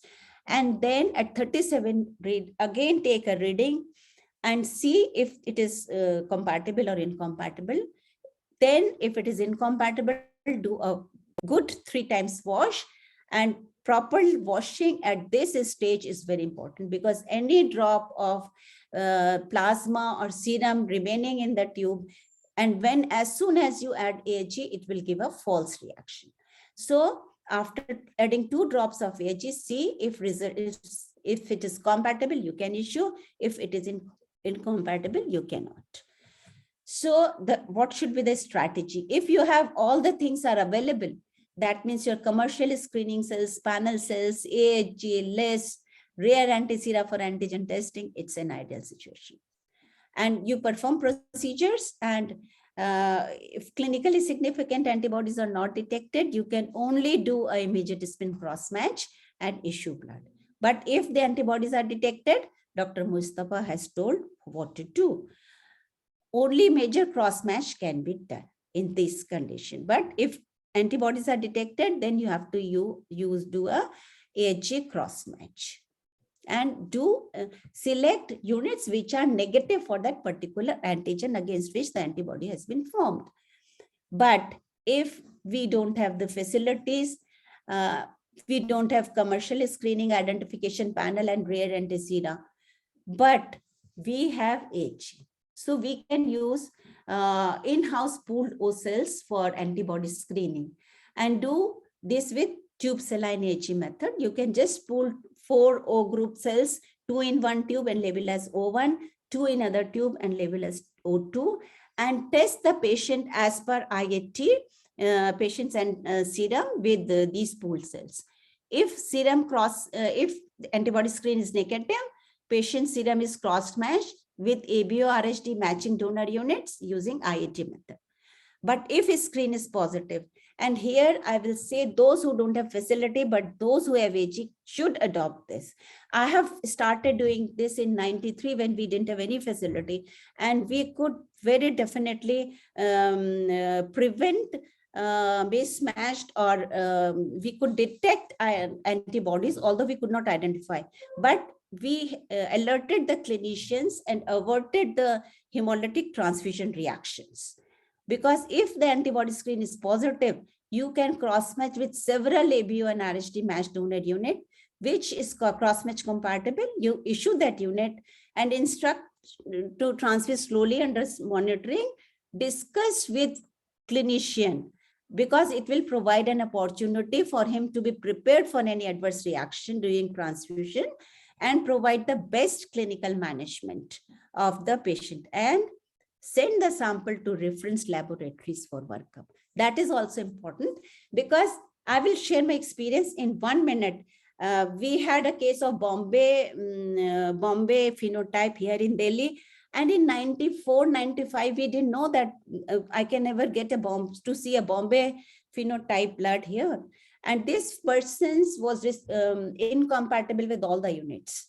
I didn't know it is Bombay group that time. I could not imagine. I didn't know how to solve the problem. But we issued a unit which the technician said it is compatible. But we issued with instructions and specially talked to the clinician. As soon as the unit was transfused, within 2 minutes, patient had severe reaction. She had hematuria, but because the clinicians were aware, they could manage and patient was safe. After 18 years, she came back. That time we worked on the sample and it came out that she's Bombay group. I missed 18 years ago, but when you acquire your skills and knowledge, but I'm happy that a reaction was averted that time. So if we don't have anything, but an AG is also available irregularly. So what we can do that, we can do immediate spin 37 IAT cross match. We should try to do for every patient, but if it is not regular, then at least do it for patients with history of pregnancy, previous transfusions, or on irregular transfusions, and you can have an albumin technique for others. So slide cross match is not acceptable. So when we are issuing, it's very important. Cross match label, I'm not paying much attention now because of time shortage, but whenever we get time, we will definitely work on this. So we must match donor unit identification number with the patient's and patient's full name, unique identification number, everything before issuing. And we must note the identity of the person receiving the blood, date and time of the issue, and issuing is most important job. It is the last opportunity to detect an error and prevent any untoward incident. So we should have a written protocol for that. Ensure that all the tests are done and are negative. Check for leakage, clot, hemolysis, turbidity, or change of color. Check the expiry date of unit and ask for a standard blood issue request form from the ward. We should have patient's name and identification. Sometimes just person comes and says, "Uska blood de do." Don't give that blood for us. Never give. Just always call a request form, and this will also prevent a lot of mismatched transfusion. Must confirm patient's name and unique ID. Name may be same, but unique ID will be different. So you must match this unique identification number before issuing blood, and never issue blood to the relatives of the patient if they, I don't know what policy is, as per policy you can do. So this is how we keep our blood stored for 7 days. These are the segments, and these are the samples of the patient. This is donor segment, and we keep it for 7 days. In case of any reaction, we have already pre-transfusion blood. Always issue blood in the blood transport boxes, which can maintain temperature. You can use thermocol boxes with the proper seal lid. Platelet should not be issued in the cold box, and a label or the tag should always be there on the box also. So if there is incompatible cross match, rule out technical error or human error, repeat the test after washing the cells, repeat the test with fresh sample. This is very important. In case of doubt, call for a fresh sample. Auto control or DAT may also be helpful, because sometimes if the patient is DAT positive or the donor is DAT positive, they will give problems in major or minor cross match accordingly. Whenever you have a problem, communicate. Communication is very important, and take detailed history. And history may provide clues to the incompatibility if your technical problems have been all right. Then mainly they are clerical errors, and they can be improved. There is absence of proper written procedures, absence of training of personnel, and failure to assign responsibility. So transfusion of ABO incompatible blood may result in acute intravascular hemolysis, renal failure, and death. So the single most important step in ensuring transfusion safety is accurate identification of the donor blood and the intended recipient at every step. For we did discussed in our second slide. And always remember, excellence is doing ordinary things extraordinarily well. Thank you. Thank you very much, Dr. Poonam, for the wonderful presentations, very detailed, and I hope it refreshed everybody's. So there are some questions. The first one from Taufik. I think you already mentioned in your presentations, but maybe you can like a brief answer. So if they don't have any screening antibody facilities, but they have like autoimmune hemolytic anemia patients, which has all the incompatible in major and minor cross-match in the auto control. So what should we do in that cases? So the major minor cross-match are incompatible. Yeah. Have you done? Then you must do an auto control. See if it is autoantibodies or a delayed hemolytic transfusion reaction. Take the history to differentiate between a delayed hemolytic reaction and an autoimmune hemolytic anemia.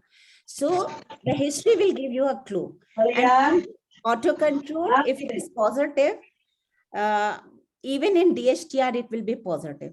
So see the strength of auto control than with the other reaction. If it is stronger, then it is most likely to be an autoimmune hemolytic anemia. For transfusing blood, if it is cold autoimmune hemolytic anemia and you are getting reactions at 37 degree, they are becoming weaker, and the AG phase, they may be compatible. Then you can issue blood saying that transfuse slowly, keep the patient warm during transfusion, not warm the blood. You have to instruct that keep the patient warm during transfusion if it is cold autoimmune hemolytic anemia. For warm autoimmune hemolytic anemia, when you have you are doing direct antiglobulin test, and if you have facilities for doing a differential DAT, that means with IgG and complement, then if it is positive with IgG and negative with complement, it is more likely to be a warm autoimmune hemolytic anemia. And in that case, again, talk to the clinician. If it is not very urgent, if the patient is clinically stable, then they can manage without blood transfusion, it is good. If they cannot manage without transfusion, then least incompatible or best matched blood should be issued. If you have facilities for RH-KEL typing and you can match with RH antigens like all 5 RH antigens and KEL, then at least 70% of the times your problem will be solved with this type of blood. So this is what I suggest doing if you have a problem. Very good I hope this explains a little bit. Yeah, it's very good explanation, Dr. Poonam, and I liked your explanation. I hope this explains a little bit. So, Dr. Niken, because you know this webinar is for your members, IATM member, because there may be communication gap. So if you can ask them that if they have got some question, you can translate to Dr. Poonam. I think that will be helpful. Am I right? Yeah, so I can translate the answer from Dr. Poonam in bahasa. Yeah. Oke, ya. Baiklah, saya coba menjawab tadi, menerangkan yang jawaban dari Dr. Poonam untuk kasus yang incompatible mayor minor dan juga autokontrolnya positif. Nanti coba dilihat kalau autokontrolnya lebih besar, itu kemungkinan besar adalah autoimun hemolytic anemia ke AIHA. Kemudian ada 2 macam autoimun, yaitu yang tipe dingin dan tipe hangat. Kita tahu ya, untuk tipe dingin tadi disarankannya ya pasiennya yang dibuat jadi hangat karena memang reaksi antibodinya kan di suhu dingin. Sedangkan untuk yang warmnya sendiri, sebenarnya tadi agak dijelaskan ke arah yang hasil referral ya, di mana dilihat anti IgG atau ada anti komplemennya yang reaktif gitu. Kalau ke arah IgG berarti lebih ke arah warm. Namun untuk yang di daerah remote areas tadi diarahkannya ketika kita mendapatkan hasil yang incompatible mayor dan minor ini, maka kita juga harus segera bicara kepada klinisinya atau pada DPJP-nya. Kalau untuk kasus IHA, kalau memang tidak perlu transfusi, ya tidak ditransfusi dulu. Tapi kalau memang sudah emergency dan harus ditransfusikan, maka dicari yang least incompatible, jadi yang memang paling rendah incompatible-nya gitu. Kalau dia adalah perujukan dekat di sana dan sudah bisa melakukan antigen typing, mungkin bisa mencocokkan untuk antigen resusnya yang C besar, C kecil, E besar, E kecil, dan D besarnya tadi, dia termasuk KEL, biasanya itu akan sangat membantu kalau kita bisa matchingkan antara antigen pasien dengan antigen donor untuk si pasien-pasien IHA ini. Walaupun kita kan nggak bisa tahu antibodinya apa.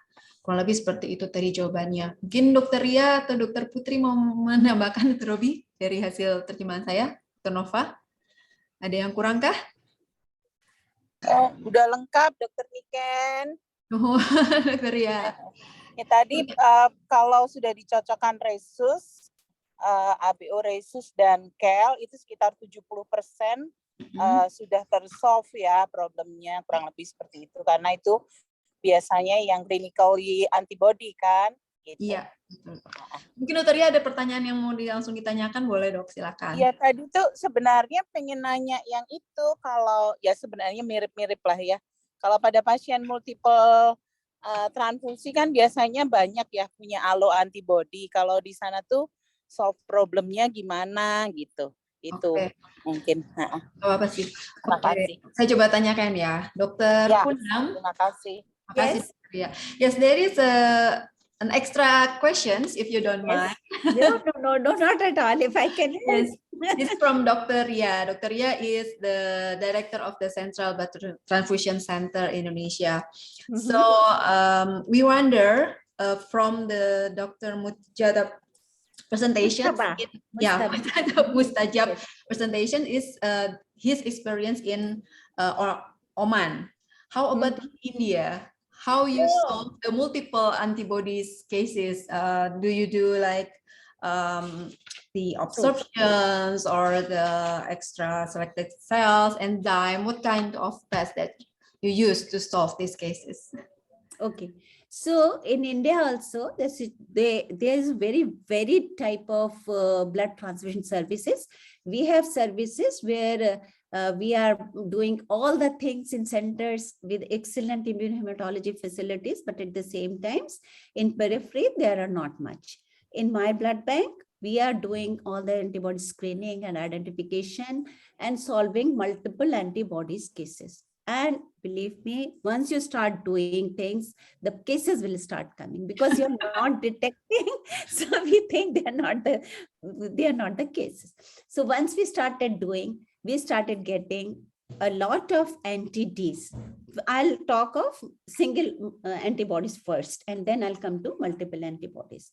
So anti-D is the most common antibody, and I don't know, I think Indonesia has not much problem with Rh negative because most of the people, the prevalence is Rh negative is very less over there, I heard, right? Yes. Yes. So, but here 5% population is Rh negative, and we get a lot of cases of especially antenatal, but it is because of anti-D. And hemolytic disease of fetus and newborn because of anti-D is still persisting. So that is the number one in general population, okay? And then we get a lot of cases of anti-big E, anti-M. Anti-M is very common antibodies. And here it is different than what we hear from Europe or US, that anti-M is not clinically important. I think NTM in Indian context is clinically important. because it is acting at 37 as well as the AHE phase. And we get a lot of cases where the cross match is incompatible because of NTM. We get a lot of cases where there is ABO discrepancy because of NTM, which is acting at immediate spin. So, and we have to give an M negative unit in such cases. So NTM is very significant here. NTE, anti-little c, anti-big C, anti-kid A, kid B, Duffy A. Duffy B is little less common than Duffy A. S, little s, we have seen all cases.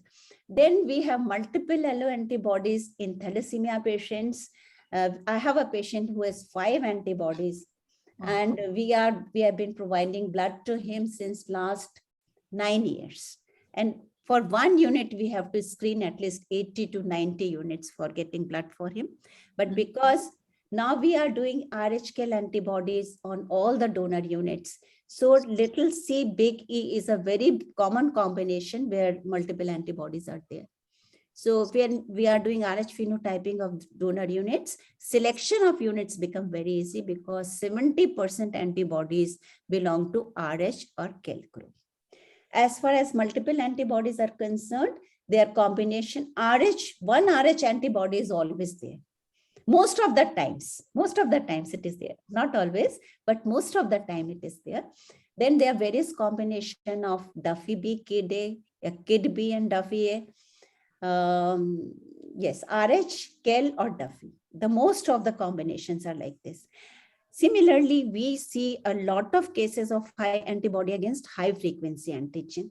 We always think that it is not common, but I have got 2 cases of anti-INB, 1 case of anti-U, and Bombay anti-H. That means 6-7 cases of Bombay blood group here in Delhi. So once you start doing, you will start getting cases, and you will start getting resources as well. If you talk to the people, talk to your seniors that this is the problem, talk to clinicians that this is the problem, automatically things will start improving and they'll start coming to you. So which method that you usually use? The enzyme or the other? Yes, for antibody screening and identification, I am using CAT, column agglutination technology. We have the ortho testing system, and we have solid phase as well. So we use sometimes, it is, sometimes you see an antibody against diluent or the constituents of the gel technology or constituent of the solid phase thing. And in that case, if you have 2 technologies or tube and do the tube test, you can solve the case. We have seen 4 or 5 cases of antibodies against constituent of the kit. Okay, thank you. Maybe one final question, Dr. Khawadri, from Professor Islam. Is it okay? Is there Yes, I'm fine. If you have time, I have enough. Yeah, the question is, can we use O serum as anti-AB and O cell from own laboratory if not supplied by the hospital authority? Can you repeat? I could not understand. Sorry. Yeah. So can we replace? I mean the O serum to replace anti-AB commercial and O cell. O serum. O serum replace anti-AB. Yeah. Of course you can. If you don't have anti B anti sera, you can use O, because only thing that sometimes titer may not be high and at times titer will be very high. So it is just you are not losing anything. You are gaining something, and no cost is involved. You can try. Only thing that it exposes to, if it is but we are testing for HIV B and C, it is negative. So negative one can be used. I think so we can use. Okay. In my opinion, we should use. Till you should use. Yes, thank you very much, Dr. Poonam, for your sharing experience in India in your laboratory. It's very helpful for us. and give us some ideas to have more. Yeah, you know, I am working on improving the slide testing technique. That is why I have devoted a lot of time on slide. Because I have seen even in India, the people who are doing on slide, and I see mismatched transfusion 2-3 times, and that hurts. So if we can improve, the immediate solution is to improve the technique, what everybody is doing. So if we improve the technique, we can improve patient care. That is what I believe in. And side by side, improving the technique, try to get new techniques as well. Yes. Thank you, Poonam. Actually, it's a very good down-to-earth lecture, and it will be helping all the participants. And there are 2 lectures. Dr. Poonam, will you mind if somebody asks your lecture, if Dr. Nick can distribute in a PDF format? I have no issue. Okay. So Dr. Niken, because there are some requests from the participants, if they want to get the lectures, you can convert to PDF and give it to them. You can send it to mail to your members. That is number 1. And I'm open to anything. If anybody wants any information, they can send me an email, and I'll be very happy to help, or even WhatsApp or call, whatever it is. Yeah. It's very kind of you. Thank you so much, Dr. Poonam. Thank you. Sorry, Dr. Chaudhary, you were saying something. Sorry to interrupt. No. That is just saying. If somebody wants the lectures, they can get it from Dr. Niken or Dr. Ravi. Both of them can distribute if somebody wants. Okay, over to you, Dr. Niken, for closure. Yeah. Okay, so I will make a conclusion from these topics that the safety of this transfusion is not just cross-match, just like Dr. Poonam said. Cross-match is only one part of this pre-transfusion compatibility test. Since in the bedside, when we take sample from the patients, it's already determined whether this transfusion will be safe or not, right? And we must consider the techniques when we do the blood grouping. Even with slide tests, there are some specific details that we should do it with carefully, otherwise it will interfere our results. And then for the very restricted areas, limited resources, we still can give the best transfusion for the patients, and the communication is the key. Yeah, communication with the clinician is the key to get the best blood products for the patients. Maybe in Indonesia, I will try to translate it. Jadi buat teman-teman, bahwa walaupun kita di daerah yang kecil sekalipun gitu, kita harus memperhatikan hal-hal